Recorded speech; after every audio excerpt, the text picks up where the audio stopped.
On today's episode, Solomon Gambara and I discuss tips and tricks on how to be a successful college student by utilizing free campus resources, participating in internships, building meaningful relationships through networking, and being intentional by taking agency over your college experience. So, thank you for tuning in and enjoy the show.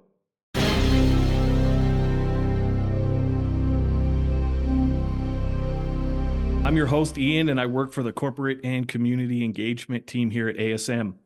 Today will be our first episode recorded live at University of New Mexico. Our goal with this podcast is to invite people from all walks of life to share their stories, experience, and expertise. These UNM alum, local and regional employers, as well as students, will provide valuable information and knowledge about student success, career insights, and up-to-date industry trends that will prove to be invaluable for helping you reach your ultimate goals in college and beyond. In saying that, this podcast episode will cover Student Success 101.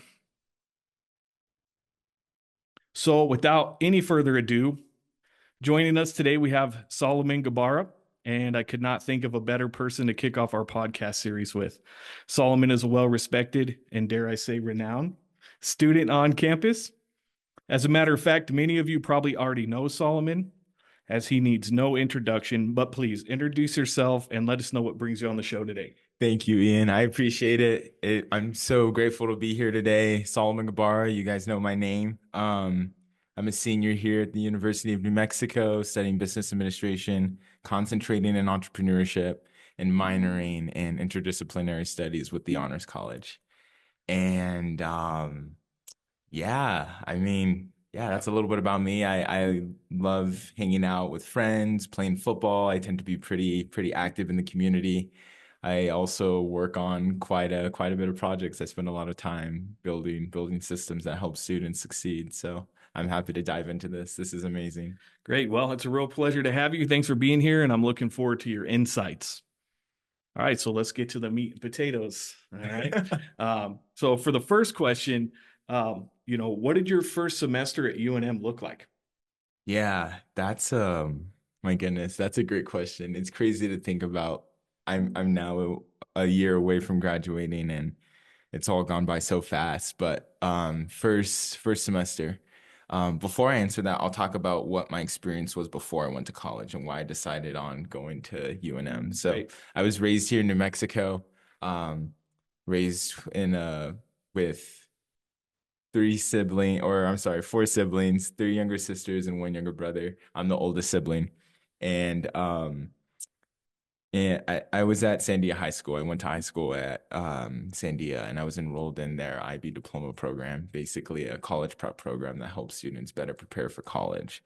And as I was looking at my options in terms of what schools to go to and whatnot, the main reason I decided on UNM was there were really three reasons. One, there was a lot of really great financial incentives, especially from the opportunity in the lottery scholarships, and I thought that would be a great opportunity there. Two, I was already familiar with what was happening in the community in terms of being plugged in at my local high school and connecting with a lot of other folks outside through coffee chats and one-on-one meetings. And then three, I thought honing in on my business skills, which is what I came to learn was what, fit me. I thought Anderson was going to be the school to help me level up and make my goals happen. So when I arrived in my freshman year, one of my first few goals was honestly learn about as many resources as I possibly can, both at the business school at Anderson, but also at UNM. And my reason for that was one, the requirements in order to do something like that is to be able to network and connect with people. That is the one requirement needed in order to hit that goal. So I was like, okay, this would be a great networking opportunity.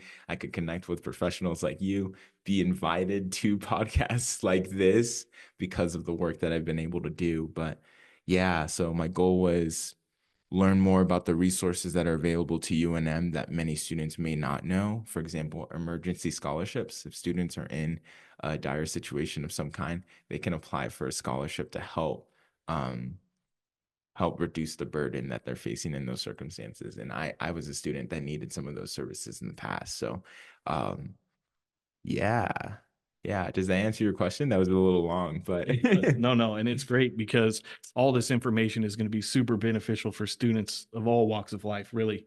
And I remember being a student not too long ago, and I didn't even realize some of these things were available. And it would have been great to know a student such as yourself that could just kind of drop the knowledge on me when I needed to know it most, right? Okay, so let's go to the second question. How have you leveraged what you're learning in the classroom into real world applications?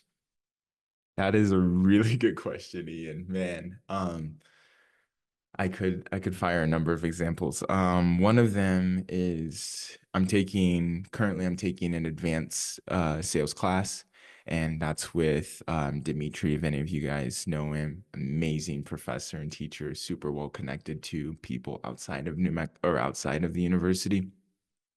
And some of the projects that we do literally are required for us to connect with what's going on outside the classroom. So for example, currently we're doing a P&M cold calling project where we're cold calling um, prospective leads to see if anyone's interested in P&M's rebates for their EV charging stations that they're putting together for different businesses across the community. And um, I think one of the things that's really valuable in that example and a number of others that I'll mention is that I always think about what what it what am I learning in the classroom and is the thing that I'm learning in the classroom giving me reps like continuous repetitions in order to get better at a particular skill. So like another example would be um I've done my best to speak up in different classes for either presentations, group projects, etc. I've always tried to take initiative on some of those projects because I know for a fact that if I'm the one presenting, if I'm the one doing a lot of the legwork, I'm gonna gain a lot of skills in those areas that can easily be applied to other spaces across UNM. I'm trying to think of another example, but yeah, I think my advanced sales class is one. Um, the other one that I'll mention as well is back in my freshman year, I'm also enrolled in the honors college. I don't know if I mentioned that before, but I took honors legacy of exploration. And it was basically like a hiking class. Like we read a lot of books and learned about what what the outdoors and nature looks like specifically, but I learned a lot about what does it look like to actually travel? What does it look like to hike? And like random skills like that. And like I've taken those lessons and I've tried to apply them by both sharing them in the community, but also um continuously developing my own self-improvement. Like for example, um my LinkedIn, I'm pretty active on LinkedIn and I've been pretty focused on building my personal brand on it for the last year and a half or so. And a lot of the things that I'm doing on that platform is literally just what am I learning in the classroom? How did I apply it outside of the classroom? And what did I take away from those lessons? I'll write those down in a little digital notebook that I have. I use Signal as a note-taking messaging app. I'll write those down, create a post, and share it with the people in my network. And that gives me the opportunity to, one, um, get some feedback from people on like whether I'm right or wrong or what their perspectives are on particular things.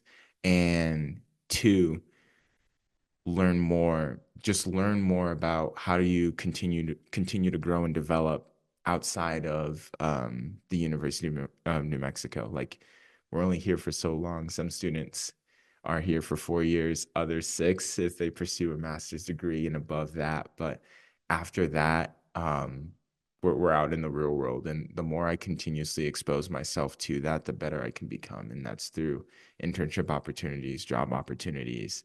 And those are those are so beneficial because I can connect with mentors in those different institutions. For example, I'm currently working for a company named RS21. basically a data readiness company. They help companies and institutions get their data ready for AI and large language models to use them to make their processes more efficient. But before you can do that, you need your data primed and ready for those systems to be efficient. And my mentor and boss, Anne Marie, has been an amazing sounding board for me in all things marketing and professional development. And I encourage a lot of students to share some of the things that they're learning in the classroom with people in their network that are either um, in the internships that you guys are applying to or getting into, other professors, and like for me, it's like LinkedIn, being open and curious and sharing your feedback with the world. Like, hey, here's what I learned. What are you guys learning too? That goes a long way, and a lot of people they eat that up, and then they're more willing to share with you as well. And that's what builds really that's what builds a community too. People who are sharing and giving ideas and um, giving value towards a shared mission. So, yeah, Well, that's all great stuff. yeah. I think it's a good example of how you can take principle into practice and see how it actually works. It makes learning a little bit more involved and also enjoyable, let's be honest. Okay, so for the next question, what would you consider the top 5 campus resources to utilize while in college? This is also a really good question. This is a good post idea for LinkedIn as well. But the first one that comes to mind is the CFC Center, short for Center for Financial Capability. And they're basically a financial outreach program here on campus, and they help students become what I call financially fit. They're people who are physically fit and buff because they work out, they train, etc. I think there are people that are financially fit as well, people who have really good money habits, people who know how to budget, people who know how to save their money, people who know how to increase their income as well. And the CFC teaches you how to do that and how to learn how to be financially literate. And I mean, I think it's required. Like after you graduate, you're going to land a job opportunity. And if you don't have foundational financial literacy skills, you're going to crumble no matter what job or internship or company you go work with, because having a stable financial understanding and background is really gonna distinguish you from a lot of people. And I worked with the CFC as the executive director for about a year and a half, and I learned a lot. I also felt a little unqualified when I took up the position as well. And it was mainly because I was dealing with a family situation where um, my my family didn't really have access to reliable transportation and secure housing, and that period in time was like pretty it was pretty difficult for me to navigate, but it was required for me to step up and make sure I made the income required to make sure that all my siblings were able to get to school and back, or able to get to work and back. And yeah, and the reason I mention that is mainly because as you as you build these financial literacy skills, you see how they stack on top of other skills as time goes on. Like for me in my freshman year, I'll be totally honest here, but I think I had like $500 in savings in my account, and I was very broke.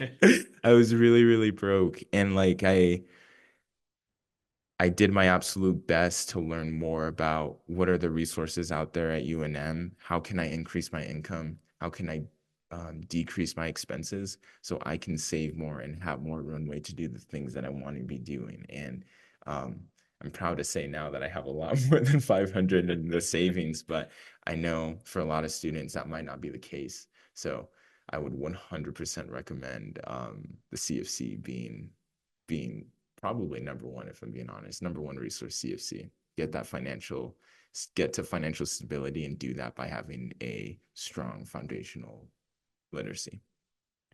Number two, SHAC, Student Health and Counseling. This is a really top tier resource on campus. I think it's underutilized. It's only available for active UNM students, and um, they'll take you either day of or the next day, and that is not really the case for anyone that isn't a UNM student. If I'm being honest, if you're facing some sort of health issue of some kind, you're going to be booked out weeks in advance before you're able to see someone. You call Shaq up and say, "Hey, I'm dealing with a situation with my arm or elbow." Like for me, I was facing ankle issues when I played rugby in my freshman year. It ended up being an overuse issue, but I called Shaq. They took me in. Literally the next morning, I called them at like 3 p.m. right before they were closing around 5. So Shack is a huge resource. Take advantage of it. If you don't understand it, look it up and go. So that would be that would be number two. Number three, man, there are a lot of good ones. I would say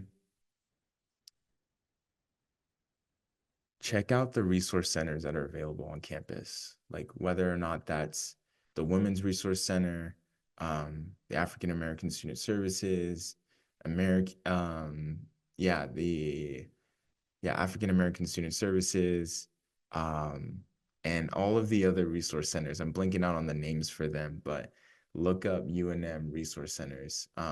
Those those groups have resources for funding to go to conferences, um, funding for scholarship opportunities, emergency scholarship opportunities. Like I had looked to them to find different scholarships that I was interested in applying for. So I would put that at number three, and then number four.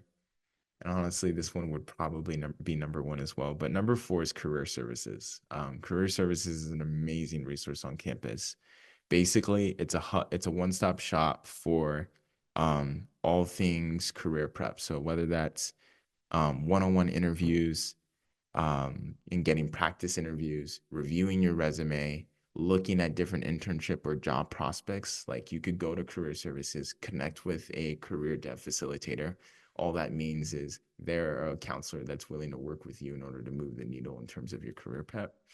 They will help you apply for job opportunities on the spot if you sit down with them and look through that. So definitely a top tier resource. I go there when I want to update my resume from the previous semester. I do quite a bit of activities during the semester, so I just focus on getting those done. And then after or towards the end of the semester, I'll check in with career services, have them review my resume, get that updated so I'm on track to apply for other job opportunities as they come up. And then number five, let's see. Um, Which one would be a really good one for students?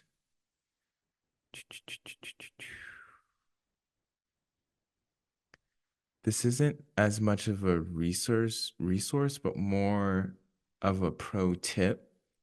Um, Find a mentor that you can bounce ideas off of.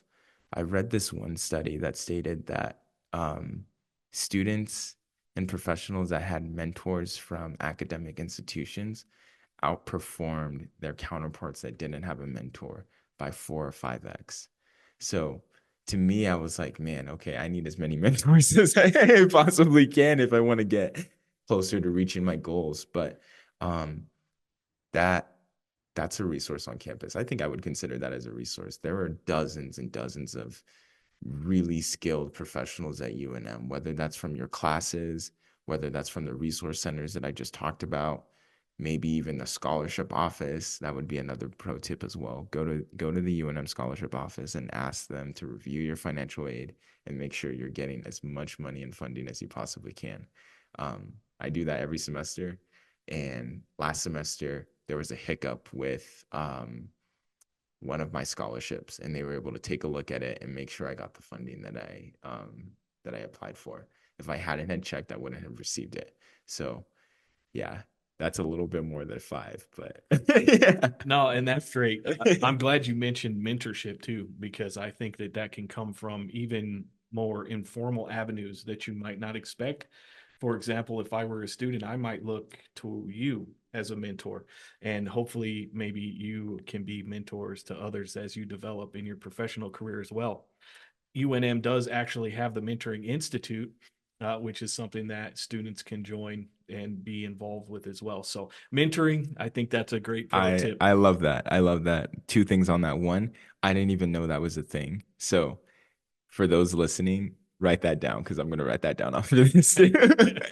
And then number two, if you're a student listening to this and you're like, what the heck is this guy talking about? I've never heard of any of the resources that he's saying. Go look me up on LinkedIn, Solomon Gbara, click connect, say, hey, I just listened to this awesome podcast with Ian, and I wanted to follow up with you on some of the resources that were shared during our discussion. Can you help me out? I am 100% more than happy to do that. And um, like you mentioned, mentors are both formal and also very informal as well. They can be your friends. Like a lot of my mentors in my network are my friends, and close buddies too. So I'm happy to be that for any student that is looking for the help they need in order to be successful and is willing to put in the work to make it happen. So do reach out. Well, great. I mean, we're going to put you on blast if we Yeah. don't. I'm sure some people would love to speak with you. So let's move on to question four here. Yeah. What role do you see career fairs playing regarding your overall success? Huge. Um, if I were to quantify it, it's I track my LinkedIn. I track the number of people that I'm connecting on LinkedIn annually. And last year I was at about 800 connections. Now I'm about near 1900, almost 2000. Wow. And yeah, I appreciate that. And a lot of that was due to some of the career fairs that I go to on campus. And that could either be done through UNM Career Services specifically and or Anderson specifically. Anderson has a department that is an amazing department that helps students with career prep. And one of the ways they do that is by hosting very specific job and career fairs. One of them was held through the Anderson sales program, where they had a networking event with a number of different employers there. And if you were enrolled in Dimitri's class, since it was specific to that program, you got the opportunity to interview with some of these people. And that that has been a huge it's been a huge way of increasing my skill set in a very short period of time. Like I think about everything that I do in like volume. How many reps am I getting in this particular area? So when it comes to having conversations, interviews are like that. And the more I can do those, the better I'm going to get at that. And the better I can get at that, the more opportunities that are going to come, like being on this podcast, for example. So, um, career fairs are definitely a huge cheat code and to both increase your skill set in communication, articulating particular ideas, but also there are also great networking hacks as well, whether that's bringing a printed business card or if you're tech savvy or want to bring it to the next level, the way I do it is I'll screenshot a QR code of my LinkedIn and I'll make that my wallpaper for my phone or my lock screen, and then I'll just show that to the person that I'm interviewing with. So there's ways to get crafty with it, but I mean, just by showing up and being there, you're gonna realize the more I can connect with these people, the more opportunities that are gonna come my way. And for me, both career services at the business school and elsewhere have been a phenomenal way of increasing my influence as I continue to connect with people. Like maybe I'm not particularly interested in working for that institution or company. You can still connect with them. And I'm not sure a lot of students know that or feel that that's comfortable. So if you need to hear, is it okay to still connect and chat or exchange business cards with that person, even though I'm not particularly interested in working for that company? 100%. Absolutely. And like one of the things I try to think about when I'm at these career fairs or job fairs is how do I give as much value to the person I'm connecting with as possible?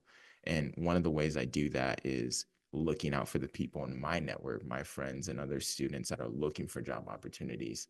I act as a scout who is trying to find opportunities for them as well. And the more you connect with employers in that way and say, hey, I may not be interested, but I think I know a student that would be. I'd be happy to introduce you to that person. Let me write up a soft introduction. Um, that's another way that I've been able to take advantage of career fairs to increase my influence and network, but also increase my skill set. Like I said before, I think a lot about volume and how many times I'm doing things. So the more I write soft introductions from student to student, the better I'm going to get at doing that, and the higher likelihood that students are going to come to me when they're saying, hey, I want this, and this as a particular job. I want to work for New Mexico United. Do you know a person that I could connect with? Yeah, I'll facilitate the introduction with the president there. Bam.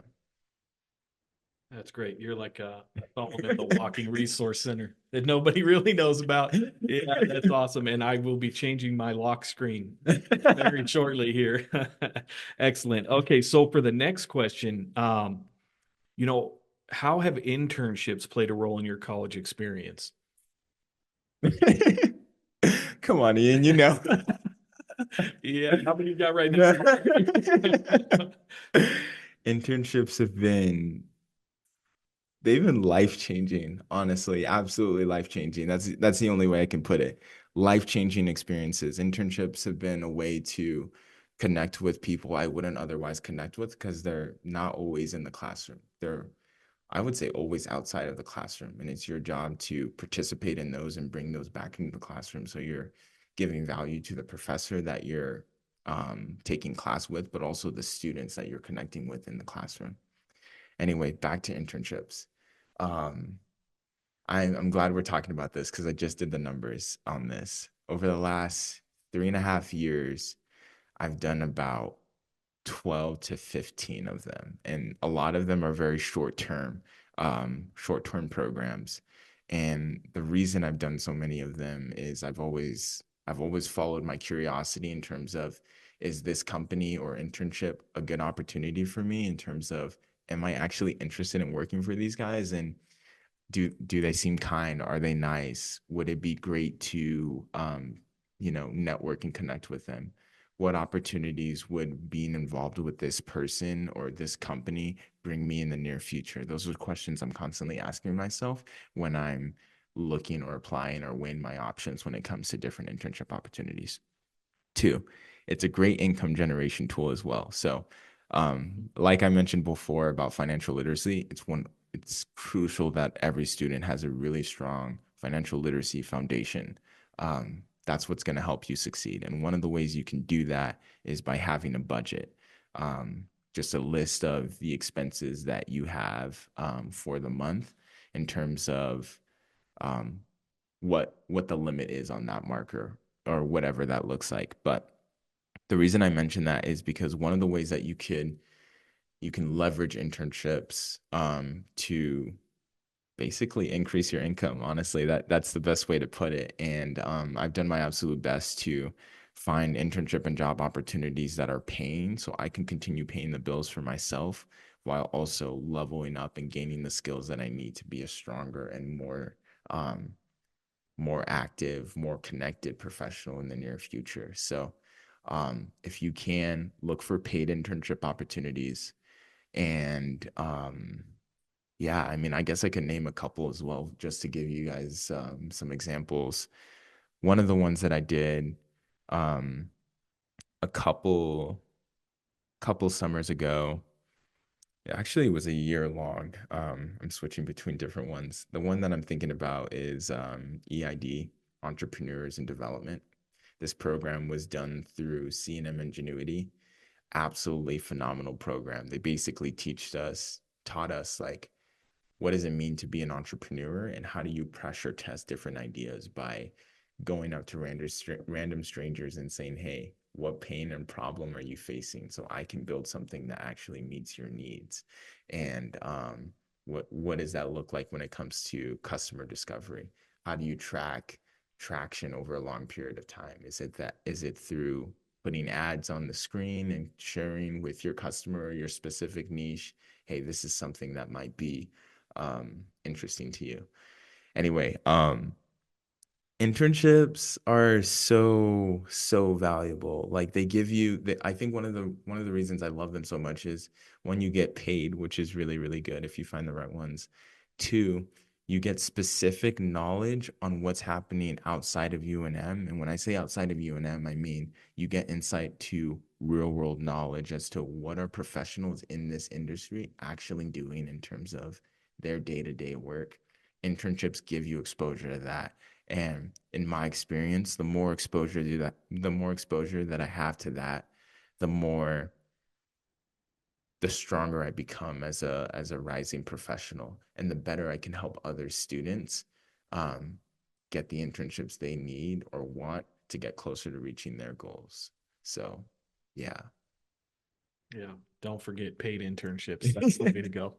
And it really is. I mean, we do our facilitated internships here, and we don't even consider an internship offer unless it's some sort of paid, whether we do it through a grant fund or the employer themselves are going to pay, because we feel like students deserve not only the experience, but to be able to gain They deserve monetarily to get from it, paid. right? They Yes, deserve to get paid. absolutely. I mean, they're working, right? Yeah. So, okay, on to the next question. So, um, what tactics have you utilized when it comes to networking and relationship building? That's a good question. They're sort of the same thing, but I'll talk about relationship building because I think that's really important. Um, Especially when it comes to the the ecosystem of New Mexico specifically. It's a very small and tight knit um, ecosystem, and the reason I set that preface is because you don't want to burn bridges with anyone. And the reason I say that is because everyone knows everyone here in New Mexico, and you want to treat every relationship as you would treat a brand new car or your partner or someone you're in a deep relationship with, honestly. Like one of the things that I think about when it comes to relationship building is like the first question I ask myself and I ask them too is how can I give value to you? Like um, I mean, this podcast, for example, when we had conversations about it, we talked about what I asked if there was anything that I could do for Ian in order to make this high quality and really valuable for students.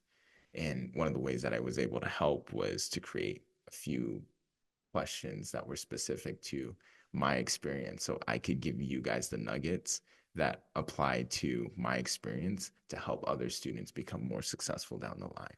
So I'm always thinking about how can I deliver value. The more you can do that, the stronger the relationships you have with the people around you are. And then like the small stuff too. Smile. I think a lot of people like my laugh a lot too. And keep showing up. There's a lot of value to consistency, and that's something that I've been really focused on over the last couple of years, whether that's with my LinkedIn presence, with going to different events, participating in different hackathons. Show up where the people are going to be and continuously show up because people remember that, and they not only remember that but they respect you for doing that. So that's something that I've tried to do in my journey in terms of the relationships that I built with people. When it comes to networking, a couple tangible tips. One, if you haven't already, create a master database of all of the professionals that you're connecting and networking with. For me, I call it card to base. It's a Notion document that has a list of several hundred contacts of people that I've connected with over the last, I think, 4 or 5 years since I built it. Um, and this list is may not be valuable now, but it's sort of like a 401k or an IRA where you're dipping into it every single day, and the returns or the dividends that you get come later down the line. And as a young professional, I think it's crucial um, to put that money away now, if you know what I mean, by setting up a platform where you have all of the contacts of the people that you're connecting with. It allows you to stay updated on what's going on in their life. It also acts as a way of honestly leverage. Like one of the things that you could put together down the line is, hey guys, I'm putting together this newsletter of my career and some of the things that I'm learning in it. And you can share that with an audience of people that you've already connected with. And you could do that easily by already having that dashboard or that document set with all of the contacts in it, rather than trying to go to everyone last minute trying to collect their contacts when you could have already grabbed them and documented them the first time you met them. So try to document as much as you can the relationships you're building with people, whether that's connecting with them on LinkedIn, holding their email and contact information in a document of some kind. And I think, let's see, in terms of networking, I think it's also valuable to network amongst each other as students as well. And that's something that I've tried to do both. Like there's a huge networking component when it comes to networking with professionals, but there's also a lot of value with networking with each other as active students in the community, because we're all learning from different perspectives and different backgrounds, and we have tremendous insight. Like I think one of the biggest things that I've learned in the last few years is that I don't know everything. I don't know all of the resources, even though I'm doing my absolute best to. The way I'm going to learn them is to continue showing up, to continue asking questions, and to continue being curious when you're in conversations. I think a lot of people um, spend a lot of time thinking about what they're going to say when they're having conversations with people, rather than sitting back and listening to what the person in front of you is trying to say. Like when it comes to both relationship building and networking, listening is a crucial skill to have and to continue to build. And I think one of the best ways to do that is to go to networking events and having conversations with professionals and learning how do you ask good questions. You ask good questions by asking bad questions, and then you realize, oh no, the feedback that I got from this was nothing. It must have been not so great of a question. Let me try this instead.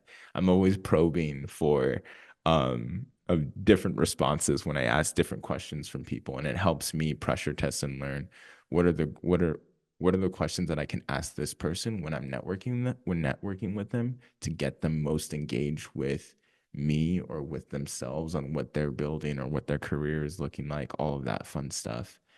Um, I know there's one other pretty valuable tip there. I think being on LinkedIn is a good networking hack as well. Even if you're not in the business space specifically, I know just because I've connected with a lot of people from different backgrounds, from the film space, from bioscience, from health, from different nonprofit entities.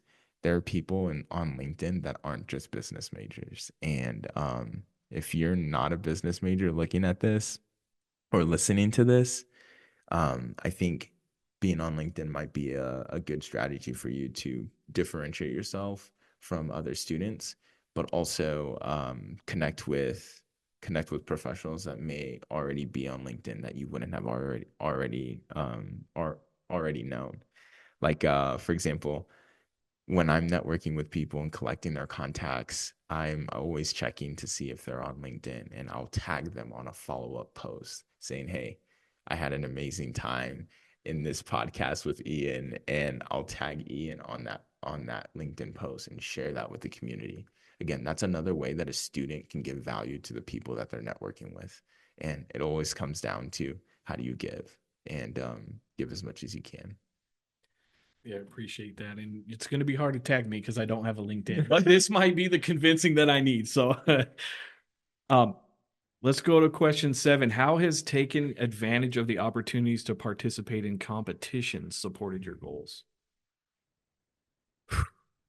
It's it's giving me the ability to build my own schedule as an entrepreneur, if I'm being honest. Like it's given me the freedom to say, okay, I'm going to work on these things at this time, because I know if I hit this goal of getting this scholarship or winning this competition, my expenses are set for the next 2, 3, 4, 5 months or whatever the timeline is. And that gives me the runway to work as much and as hard as I can on the projects that are going to get me closer to reaching my goals. So I'll preface with that when it comes to funding and competitions. I I got this quote from somewhere. I don't even know where, but it's basically um, only play the games you think you're gonna win. And if you don't think you're gonna win that game, do certain activities or connect with do certain activities or connect with the people that are good at that game so you can learn the skill sets required to win that game in the near future. And I think that's how I can tell just based off of my behavior. That's how I navigate some of the competitions that I've been doing. Like for this year specifically, um, I may have already shared this with you specifically, Ian, but I have a master document of 25, 26 different scholarship, hackathon, pitch competition opportunities. And I've carved out my schedule for my senior year specifically to go ham and um, win as much of these as possible, if I'm being honest. And this is something that's been on my mind for about a year and a half or so. So I didn't play these games um, a year and a half ago because I knew I didn't have the skill set to win then. But I knew the more I connected with people, like we've been talking about, whether that's through networking events, campus interviews, internships, the more I build those skills, the more those skills would compound on me as a professional to be better prepared to crush these competitions now. And so far I've been doing I've been doing a pretty good job. There's one coming up tomorrow as we're filming this at the UNM Rainforest. It's a 90-second pitch competition. You get 90 seconds, which is a minute and a half, to talk about you and your company and what you're building. And um, for some of these competitions, you don't necessarily have to have an ask. Like for in the business world specifically, for pitches, you'll normally want to connect with investors and ask them for seed money or grant funding in order to move the needle on whatever project you're building. But um, for this competition specifically, my ask is getting feedback from students on my idea and getting feedback from employers on my idea to get to know and learn, hey, am I building something that is actually going to solve a problem here, or am I building something that nobody wants? And yeah, so I think just to summarize on what we've talked about, again, when it comes to budgeting and financial literacy that I mentioned before, one of the best things that you can do is figure out how can you increase your income while learning the skills that you need to learn to get closer to your career goals. And I think that's one of the best things that I've done my absolute best to do for myself. And it's taken me really far. And these competitions and scholarships are a way for me to do that. So um, yeah, the reason I preface that is one, that there's a tremendous amount of value in earning a lot of money, especially when it comes to these competitions.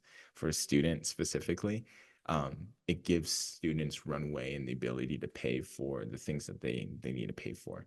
And then two, um, like I've talked about before regarding volume and tracking the number of repetitions that I'm getting in certain activities and skills, these pitch competitions that I've been doing, they they do a really good job in flexing my public speaking muscles and getting better at doing that over time. And the more I can do that, honestly, the stronger leader, the better person that I can be, the better partner that I can be, the better older brother that I can be, and probably most importantly, the better communicator that I can be. The better I can articulate a story, share ideas, the more effective I'm going to be as an entrepreneur as I continue to go down this path. So yeah, look out for competitions and some of these hackathons. Yeah, and they say, no risk, no reward, and it's kind of easier when you're playing with house money, so than your own, right? Okay, so with question number 8, do you have any advice when it comes to time management? Because the theme I'm getting here with you is that I don't know how you do it. I think the running joke is that you're like a triplet, or you have clones, or how does Solomon do it all? So what kind of advice do you have with time management, using technology, and overcoming obstacles? That is a phenomenal question. Um, I think the biggest part to it that a lot of students I think miss is they don't build systems in place that get them closer to their goals. Like they think it's all on them in order to do the thing. And what I mean by that, a basic example would be if you live off campus and you you take the city bus, for example, to school, you can spend some of that time while you're on the bus listening to podcasts and learning from people that are more skilled than you rather than maybe you're scrolling, which is totally fine. I do a lot of that as well. Um, but I try to find ways to take advantage of my time when I'm doing particular activities or build systems in place that get me closer to where I need to be. Like for example, um, I live about a mile away from campus, a little bit less than that. And I bike to campus. I could walk, but biking is way, way, way faster than walking. And that saves me a tremendous amount of time. Like I have a bike locker that's right next to Anderson. Even when I pulled up here, the reason I was so on time was because I was plugging away over at my office at the university college, grabbed my bike, biked here, took me like 3 minutes, parked, walked in, bam. So I'm always thinking about what are the systems that I can put in place to save me time. Another example, this past weekend, I bought a new car, super, super expensive. Congrats. Thank you. I appreciate it. I appreciate it. Really expensive, but it's a system that's going to give me a lot of time back. It's going to give me time that I could have otherwise spent going to the mechanic or going to call someone in order to get a quote on what the expense for this thing would look like. So I'm always thinking about what is my ROI, return on investment, on purchasing or paying either in time or money for services or systems that save me time. Um, some more tangible items. I would say Google Calendar has been a really effective system for me. I just time block on there. All that means is when I have a particular task or something to do, I just put it on my calendar and estimate how much time is it going to take me to complete this task, or when am I going to, do this thing. So like for me, um, the schedule that works for me, this doesn't work for everyone, but I'm in bed at around 11 p.m. nowadays. It's been quite a bit, 11 p.m. nowadays, and I'm up at 5. And the first thing that I do when I get up is plug away at work. And that may not be the preference for everyone, but the reason I mention that is because when we're up, we have a significant amount of energy. We have a lot of energy during the day, or specifically for me, early in the morning.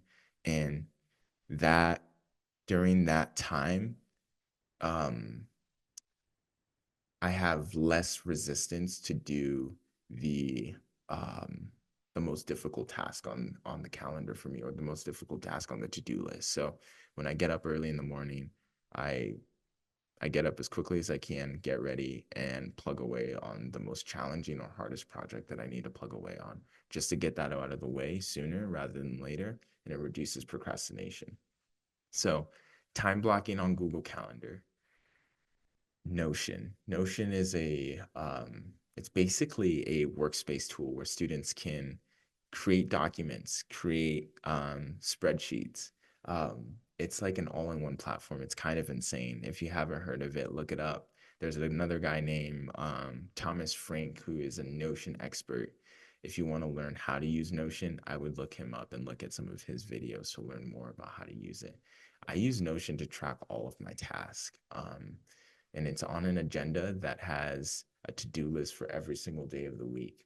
And um, that system works really, really good for me because I can schedule things way out in advance and not have to worry or think about it until it pulls up on my Notion when I get to that particular day. So yeah, so I would really encourage students to think about what systems do I have in place that give me more time? Like another example is a year ago I bought the new Windows Surface laptop.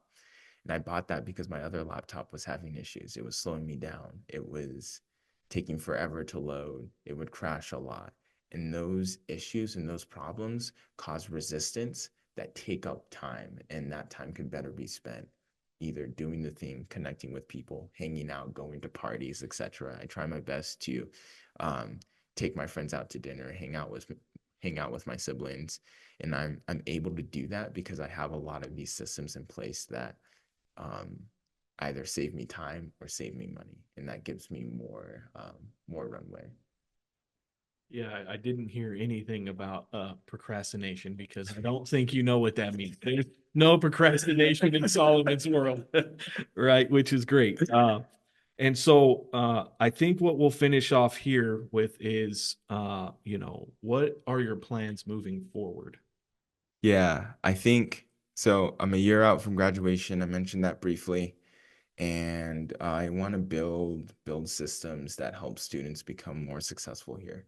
Um, my real goal, future goal, is to build a company that has a bunch of educational tech products that either help students land job and opportunities, help them get scholarships or learn how to apply for scholarships more effectively, and then honestly teach and educate them on what are the skills that help you level up and get closer to the career goals that they want to have. Like some of the principles and things that we've talked about isn't just applicable in business, it's applicable in a lot of other domains as well.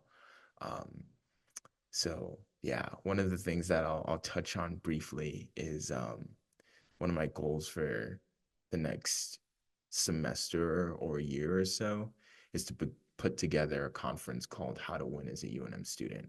And that conference would be specific to freshmen and really anyone, but it's very targeted towards freshmen to give them the resources they need in order to be successful as a student. And that's through a lot of the things that we talked about: career services and job prep, internships and why they're valuable, LinkedIn, building your personal brand, and the leverage that can give you over the long period of time. So, yeah, that's the game plan for me, Ian. I appreciate it. Well, I mean, I have nothing but faith that you'll be successful in your endeavors for sure. And I really appreciate that you highlighted the point that this isn't just for an ASM student who's concentrating in entrepreneurship. This goes across the board. All different types of disciplines and career goals can benefit from these. We'll call them tips and tricks from Solomon. So I really appreciate you being here with us today. I think this is going to be super beneficial for the student base. How can they get in contact with you? What is the best way to get in contact with you? LinkedIn is probably the best way. I'm on LinkedIn probably a bit too much. So look me up on LinkedIn, Solomon Gbara. And UNM email is great too. So look me up there as well. S Gbara, Gbara 1 at unm.edu. Great. And we'll leave all this information in the description, probably Cool. direct links. So if you blow up, you know where it came from. Got it. And we appreciate you in the future as well as things evolve. I know that the trends are constantly changing, and I'm sure you're staying up to date on those things. So until next time, have a good one. Appreciate it, Ian. Thanks, Solomon. Excellent. Great tips and tricks, Solomon. So before we conclude, I'd like to summarize some key points of our conversation today, at least some of the things I got from it. So first, I noticed a theme throughout, which had to do with soft skills, things such as networking, communication, creative problem solving, critical thinking, passion, resilience. I noticed that regardless of the outcome, the endeavors that you've undertaken, you are persistent toward your goals, whether that mean you need to pivot or keep pushing forward. It sounds like you definitely learn from your mistakes and continue moving forward. It also sounded like you take advantage of a lot of opportunities, things such as networking events, workshops, competitions, peer groups, and getting out of your comfort zone. I really think getting out of your comfort zone is something that not a lot of people like to do, but is super imperative when it comes to succeeding, especially as far as overcoming obstacles and looking at failure as a learning experience rather than a reason to get discouraged. You also talked about cross training. This really focused on diversity, connecting with various departments across campus, collaborating with a variety of students from different majors and concentrations, attending multiple events and workshops, maybe even if they aren't within your wheelhouse necessarily or your concentration, being able to kind of shift your focus or code switch, do those kinds of things just as practice seem to have paid off. Um, and, diversity of thought and learning from others, I think, is a great way to kind of escape the echo chambers that we face in today's day and age. And so I really appreciate you emphasizing diversity of thought. And once again, we'll leave Solomon's socials in the description box. Please subscribe if you haven't already and leave a like if you enjoyed the episode. Also, comment below what you thought was the most informative piece of advice from Solomon today. And if you have any suggestions for future guests, we'd like to know.